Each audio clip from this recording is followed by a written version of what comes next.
Right గా CM చంద్రబాబుకు సంబంధించిన బ్రేకింగ్ న్యూస్ చూస్తున్నాం. ఏపీ సీఎం చంద్రబాబు ఇవాళ కర్నూలులో పర్యటించనున్నారు. స్వర్ణాంధ్ర స్వచ్ఛంద్ర కార్యక్రమంలో పాల్గొంటారు. ఈ కార్యక్రమంలో భాగంగా సి క్యాంపు రైతు బజార్లో రైతులు పారిశుద్ధ్య కార్మికులతో ముచ్చటిస్తారు. అంతేకాకుండా నేడు ఆయన బైరాజ స్టీల్ స్వచ్ఛంద్ర పార్కుకు శంకుస్థాపన కూడా చేయనున్నారు. అనంతరం ఏర్పాటు చేసిన బహిరంగ సభలో చంద్రబాబు ప్రసంగిస్తారు. ఇక మధ్యాహ్నం 3:30 నుంచి సాయంత్రం 5:35 వరకు టీడీపీ నాయకులతో సమావేశమవుతారు. తర్వాత హైదరాబాద్కు పయనమవుతారు. ఇదిలా ఉంటే ఏపీ ప్రభుత్వం పరిసరాలను పరిశుభ్రంగా ఉంచాలి అనే ఉద్దేశంతో స్వర్ణాంధ్ర స్వచ్ఛంద్ర పథకాన్ని తీసుకొచ్చింది.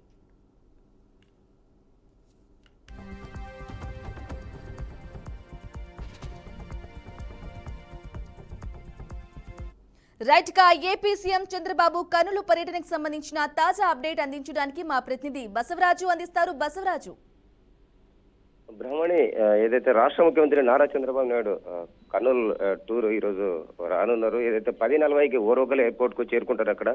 అక్కడ నుంచి బై రోడ్ అంటే టౌన్ లోకి 11:30 అట్లా ఆ సమయానికి చేరుకుంటారు. ఆ తర్వాత మొదటగా రైతు బజార్ విజిట్ చేసి అక్కడ ఉండే రైతు బజార్లో రైతులు మాత్రం సరుకులు విక్రయిస్తారు కాబట్టి రైతులతోన అదేవిధంగా పారిశుద్ధ కార్మికులతోన ఆయన ముచ్చటించనున్నారు. ఏదైతే స్వర్ణాంధ్ర స్వచ్ఛాంధ్ర కార్యక్రమంలో భాగంగా ఈ కర్నూలు ప్రోగ్రాము ఫిక్స్డ్ అయినట్టు తెలుస్తా ఉంది.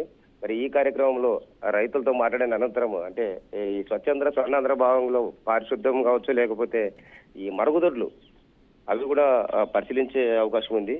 అనంతరం ఏదైతే పార్టీ కార్యక్రమాలు విషయంలో కూడా అంటే సాయంత్రం 3 తర్వాత పార్టీ నేతలతో పార్టీ కార్యక్రమాలపై చూస్తారు. అదేవిధంగా P4 ఏదైతే ప్రైవేట్ భాగస్వామ్యము, పబ్లిక్ భాగస్వామ్యము, అదే పొలిటికల్, ఇలా 4 విభాగాలతో P4 ఒక అంశాన్ని వాళ్ళు తెరపైకి తెచ్చారు. ఆ విషయం కూడా చంద్రబాబు ముచ్చటించనున్నారు.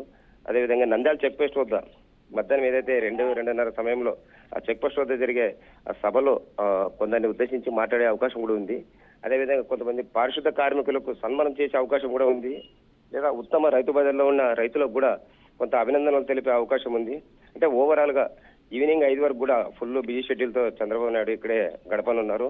ప్రధానంగా ఏదైతే జయరాజ్ స్టీల్ ప్లాంట్ అక్కడ కూడా ఒక స్వచ్ఛ పార్కును కూడా ఈ రోజు ఓపెనింగ్ చేస్తా ఉన్నారు. మరి ఈ కార్యక్రమానికి సుమారుగా 4 నుంచి 5,000 మంది అంటే ప్రజలు వచ్చే అవకాశం ఉన్నట్లుంది. అధికారులైతే భారీ బందోబస్తు, పోలీస్ యంత్రాంగం, అదేవిధంగా రెవెన్యూ యంత్రాంగం ఎలాంటి అమాంఛనీయం జరగకుండా ఇప్పటికే అన్ని సిద్ధం చేశారు. బట్ మరుగుదొడ్లు కావచ్చు, లేదా రోడ్లు మరమ్మతులు కావచ్చు, ఇవన్నీ కూడా చేసి పెట్టిన పరిస్థితి కనిపిస్తూ ఉంది. బ్రాహ్మణి, అయితే బసవరాజ్ చెప్పండి, ఇక ముఖ్యమంత్రి చంద్రబాబు వెంట ఎవరెవరు మంత్రులు కానీ ఇతర నాయకులు కానీ పాల్గొనే అవకాశం ఉందంటారు?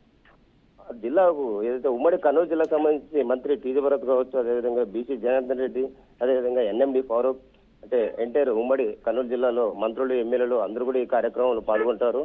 అంటే ప్రధానంగా ఏదైతే నామినేటెడ్ పోస్టులు కొన్ని పెండింగ్ ఉన్నాయి, అంటే మార్కెటెడ్ చైర్మన్ కావచ్చు, ఇతరత్ర కార్పొరేషన్ చైర్మన్ కావచ్చు, అంటే వీటి గురించి కూడా అంటే 3 తర్వాత పార్టీ అంతర్గత మీటింగ్ లో చర్చించి అంటే ఏదైతే చంద్రబాబు చెప్పినట్టు మహానాడు లోపల నామినేటెడ్ పదవులను భర్తీ చేస్తామని చెప్పారు. కాబట్టి అందులో భాగంగా పెండింగ్ లో ఉన్న ఈ పోస్టులు కూడా ఈ రోజు ఖరారు చేసి రేపు మాపు ప్రకటన చేసే అవకాశం కూడా కనిపిస్తూ ఉంది. Brahmani, right Basavaraju, thank you for the updates.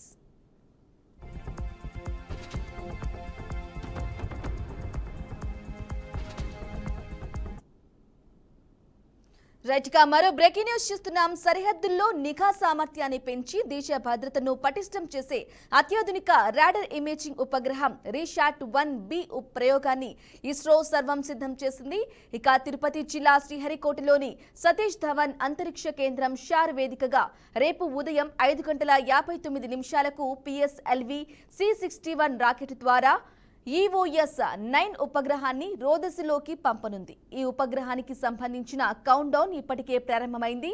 ఇక 22 గంటల పాటు కొనసాగే ఈ కౌంట్ డౌన్ ముగిసిన వెంటనే షార్లోని ప్రథమ ప్రయోగ వేదిక నుంచి PSLV C-61 రాకెట్ నింగిలోకి దూసుకెళ్తుంది.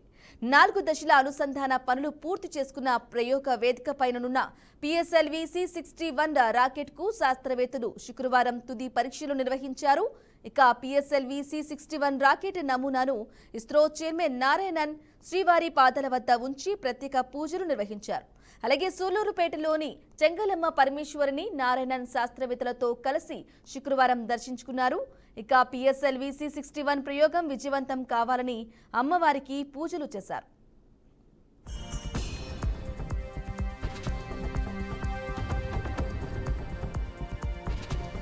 రైట్, ఇక ఇదే అంశంపై తాజా అప్డేట్ అందించడానికి మా ప్రతినిధి విద్యాసాగర్ అందిస్తారు. సాగర్, చెప్పండి, పిఎస్ఎల్వి C-61 కి కౌంట్ డౌన్ ప్రారంభమైనట్లుగా తెలుస్తుంది.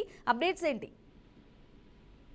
ఈ నెల 18 అంటే రేపు ఆదివారం పిఎస్ఎల్వి C-61 అయితే నింగిల్లోకి దూసుకెళ్లింది. ఏడాది జనవరిలో 100వ రాకెట్ ప్రయోగం మనం సక్సెస్ఫుల్ గా చేశాము. అనంతరం కూడా ఇది 101వ ప్రయోగం చెప్పవచ్చు. ఈ నెల 18 ఆదివారం నాడు శ్రీహరికోటలోని షార్లోని మొదటి ప్రయోగ వేదిక నుంచి పిఎస్ఎల్వి C-61 ప్రయోగించుండగా ఇప్పటికే దీనికి సంబంధించి మొత్తం కౌంట్ డౌన్ కూడా స్టార్ట్ అయింది. ఇది భూ పరిశీలన ఉపగ్రహంగా చెప్పొచ్చు. రీసెట్ 18 అనే ఒక ఉపగ్రహాన్ని కక్షలో ప్రవేశపెట్టున్నారు.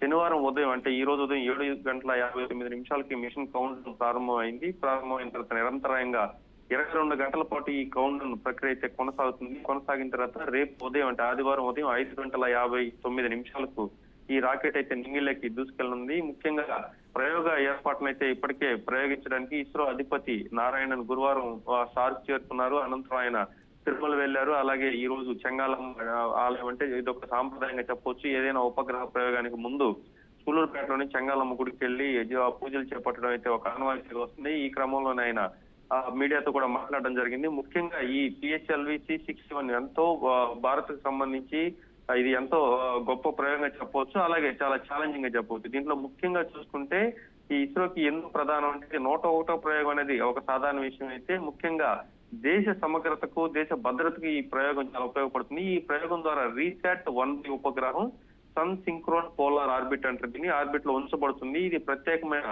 ధ్రువ కక్షలో ఉంటుంది. ఇక్కడ ఉపగ్రహం సూర్యుడితో స్థిరమైన అమరికను నిర్వహిస్తూ ఉంటుంది. అలాగే పిఎస్ఎల్వి C-61 యొక్క ప్రత్యేకతలు కొన్ని చూసుకుంటే మనం ఇది అన్ని వాతావరణ భూపరిశీలన పనికొస్తుంది. ఈ ఉపగ్రహం RISAT 1B C band synthetic aperture ఈ రీసాట్ 1B ఉపగ్రహంలో ఇది అత్యాధునికమైన రాడార్ను కలిగి ఉంటుంది. ఇది పగలు రాత్రి మరి అన్ని వాతావరణ పరిస్థితుల్లో కూడా భూమి ఉపరితలం నుండి అధిక రిజల్యూషన్ చిత్రాలను అయితే సంగ్రహించగలదు. మరీ ముఖ్యంగా జాతీయ భద్రతను బలోపేతం చేయడానికి కూడా మరియు కీలకమైన మౌలిక సదుపాయాల కల్పన కూడా ఉపయోగపడుతోంది. ఇది ఉగ్రవాదుల శిబిరాలు ఉగ్ర కార్యక్రమాలు మన బార్డర్లు ఏదైతే ఇటు జమ్మూ కాశ్మీర్ కావచ్చు, చైనా కావచ్చు, బంగ్లాదేశ్ కావచ్చు, అలాగే చుట్టుపక్కల ఏదైనా శ్రీలంక కావచ్చు, ఇలా ఎక్కడైనా సరే మన బార్డర్ కలిగిన దేశాల్లోని ఉగ్రవాదులు కానీ లేదంటే వాళ్ళ సైనిక కదలికలు కానీ ఎప్పటికప్పుడైతే అత్యధిక రెజల్యూషన్ తో మనకి ఎప్పుడు ఇమేజెస్ పంపగలదు. అలా అధునాతన ఇమేజింగ్ అధునాతన ఇమేజింగ్ వ్యవస్థ చాలా అద్భుతంగా ఉంటుంది. ఇది పగలు రాత్రి కూడా చాలా పూర్తిగా క్లారిటీతో ఉంటుంది. ముఖ్యంగా మరొక విషయం స్వదేశీ సాంకేతిక పరిజ్ఞానం.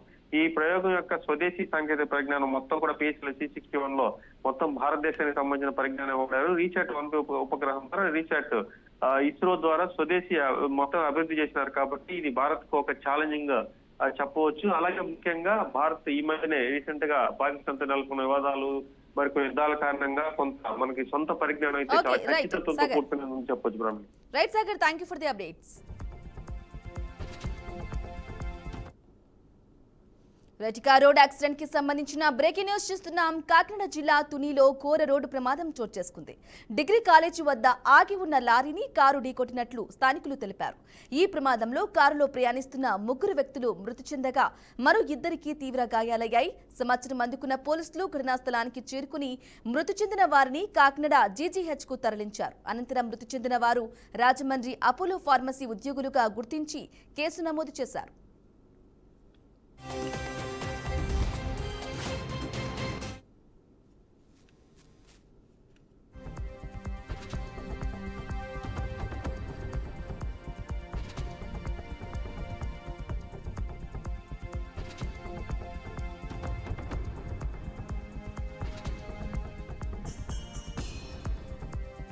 రైట్, గా బ్రేకింగ్ న్యూస్ చూస్తున్నాం. కాకినాడ జిల్లా తునిలో ఘోర రోడ్డు ప్రమాదం జరిగింది. ఇదే విషయానికి సంబంధించి తాజా అప్డేట్ అందించడానికి మా ప్రతినిధి నందిని అందిస్తారు. నందిని, గుడ్ మార్నింగ్ బ్రాహ్మణి. ఏదైతే తుని డిగ్రీ కాలేజ్ సమీపంలో శుక్రవారం రాత్రి తెల్లవారు 1 గంట సమయంలోని ఘోర రోడ్డు ప్రమాదం జరిగిందనే చెప్పాలి.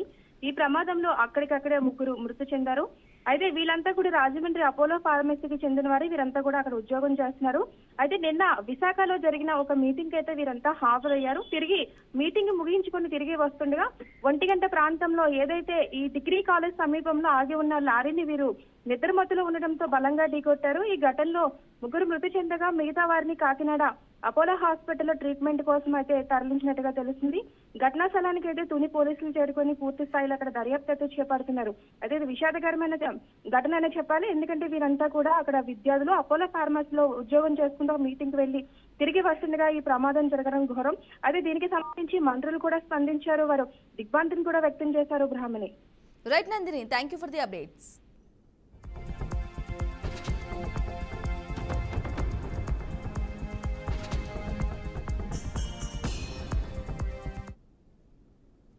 రైట్గా నెల్లూరు జిల్లా కొవ్వూరు మండలం పెళ్లకూరు కాలనీలో ఓ స్క్రాప్ గోదాంలో ప్రమాదవశాత్తు అగ్ని ప్రమాదం సంభవించింది. సుభాన్ అనే వ్యక్తికి చెందిన స్క్రాప్ గోదాంలో ఒక్కసారిగా మంటలు చెలరేగాయి. భారీగా మంటలు చెలరేగటంతో గోదాంలోని వస్తువులు అగ్నికి ఆహుతి అయ్యాయి. ఇక మంటలు పెద్ద ఎత్తున చెలరేగటంతో స్థానికులు భయాందోళనకు గురయ్యారు. సమాచారం అందుకున్న అగ్నిమాపక సిబ్బంది ఘటనా స్థలానికి చేరుకుని మంటలను అదుపులోకి తీసుకొచ్చారు. సుమారు 10 లక్షల వరకు ఆస్తి నష్టం జరిగిందని బాధితుడు ఆవేదన వ్యక్తం చేస్తున్నారు.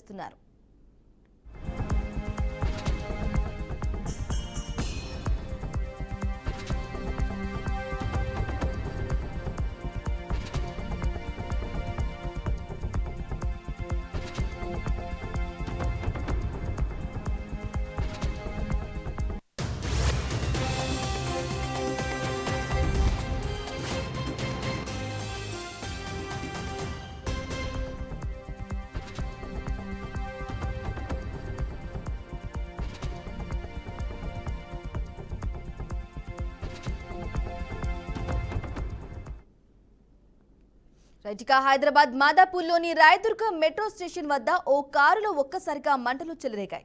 కారులో ఒక్కసారిగా మంటలు చెలరేగటంతో కారులోని ప్రయాణికులు బయటకు పరుగులు తీసి ప్రాణాలు కాపాడుకున్నారు. వెంటనే స్థానికులు అగ్నిమాపక సిబ్బందికి సమాచారం ఇచ్చారు.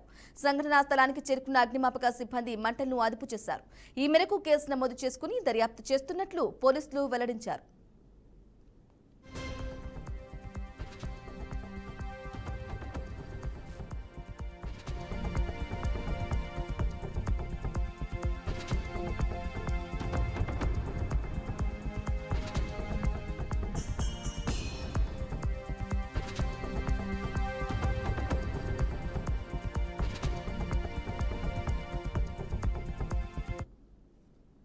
ఇస్తాంబుల్ వేదికగా రష్యా ఉక్రెయిన్ మధ్య ముఖాముఖి శాంతి చర్చలు ఫలించలేదు. తుర్కీ మధ్యవర్తిత్వంతో ఆ 2 దేశాల ప్రతినిధుల భేటీ 2 గంటల కంటే తక్కువ సమయంలోనే ముగిసింది. తమకు ఎంత మాత్రమూ ఆమోదయోగ్యం కాని కొత్త డిమాండ్లను రష్యా ప్రతిపాదించడమే చర్చలు విఫలమవడానికి కారణమని ఉక్రెయిన్ ఆరోపించింది. తాజా చర్చల్లో ఉక్రెయిన్ బృందానికి రక్షణ మంత్రి రుస్తెం ఉమేరోవ్, రష్యా బృందానికి దేశాధ్యక్షుడి ప్రతినిధి వ్లాదిమిర్ మొదిన్స్కీ నేతృత్వం వహించారు. ఇక 2022లో యుద్ధం ప్రారంభమైన తొలి నాలులో ఈ 2 దేశాలు ముఖాముఖి శాంతి చర్చలు జరిపాయి.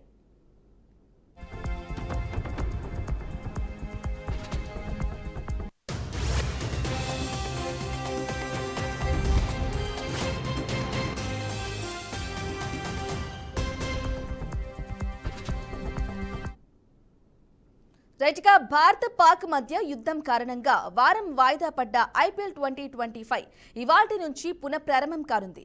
ఈ సీజన్ జూన్ 3న జరిగే ఫైనల్తో ముగుస్తుంది.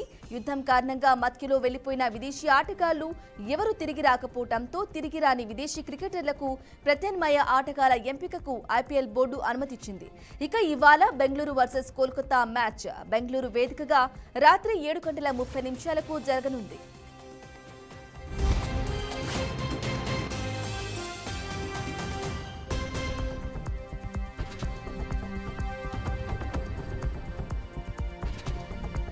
రైట్గా బ్రేకింగ్ న్యూస్ చూస్తున్నాం. భారత్ పాక్ మధ్య యుద్ధం కారణంగా వారం పాటు వాయిదా పడ్డ ఐపీఎల్ 2025 ఇక ఇవాల్టి నుంచి మళ్లీ పునఃప్రారంభం కానుంది. ఈ సీజన్ జూన్ 3న జరిగే ఫైనల్తో ముగుస్తుంది. యుద్ధం కారణంగా మధ్యలో వెళ్లిపోయిన విదేశీ ఆటగాళ్లు ఎవరూ తిరిగి రాకపోవడంతో తిరిగి రాని విదేశీ క్రికెటర్లకు ప్రత్యామ్నాయ ఆటగాళ్ల ఎంపికకు ఐపీఎల్ బోర్డు అనుమతించింది.